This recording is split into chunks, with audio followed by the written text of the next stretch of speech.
Richard Ramos.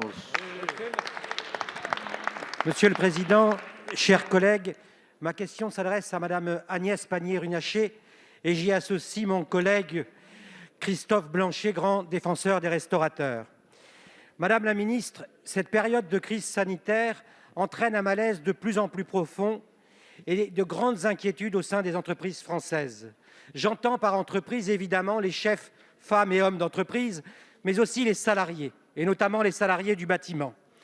Dans ce secteur, la Fédération française du bâtiment et les organisations de restaurateurs ont signé des conventions qui permettent aux salariés en déplacement, sur présentation de leur carte professionnelle, de manger dans des restaurants, leur offrant un repas chaud et dans des conditions sanitaires optimales.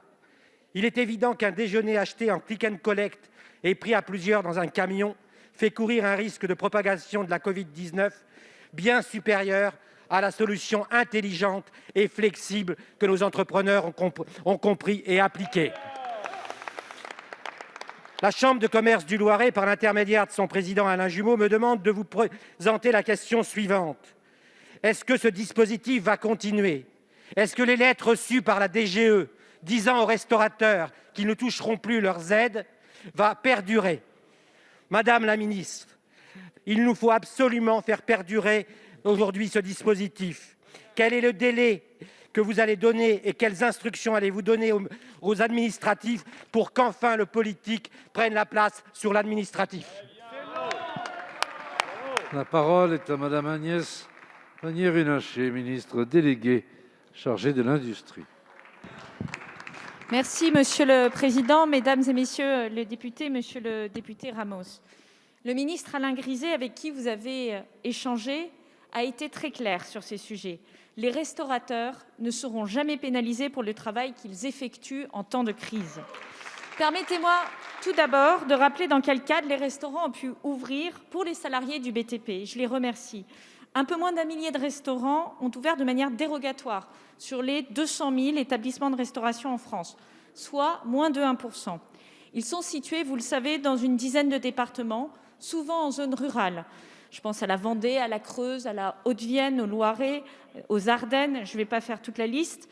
À la suite d'alertes des fédérations professionnelles du BTP et l'Association des maires ruraux de France, le gouvernement a recherché des solutions permettant de répondre à la difficulté de restauration rencontrée par près de 500 000 salariés du bâtiment. Plusieurs solutions ont été mobilisées. Bien sûr, la présence d'une base vie, c'est le cas sur les plus gros chantiers, mais également la mise à disposition de salles polyvalentes par les communes ou les établissements publics intercommunaux, solution que le ministre Alain Griset a proposée avec Jacqueline Gourault mi-décembre, et enfin la signature d'une convention de restauration collective.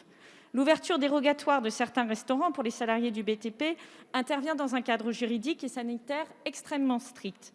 Elle doit permettre d'offrir les conditions de repas dignes dans des conditions climatiques optimales, en particulier en ce moment où il fait très froid. Une convention est établie en partenariat avec la préfecture et les chambres consulaires dans un cadre dérogatoire, avec un contrat de prestation de restauration collective. Ainsi, l'État continuera d'accompagner les restaurants ouverts sous ce régime particulier qui accueillent des ouvriers du BTP et qui ne feraient qu'un nombre très réduit de couverts par jour, bien en deçà de leur activité normale.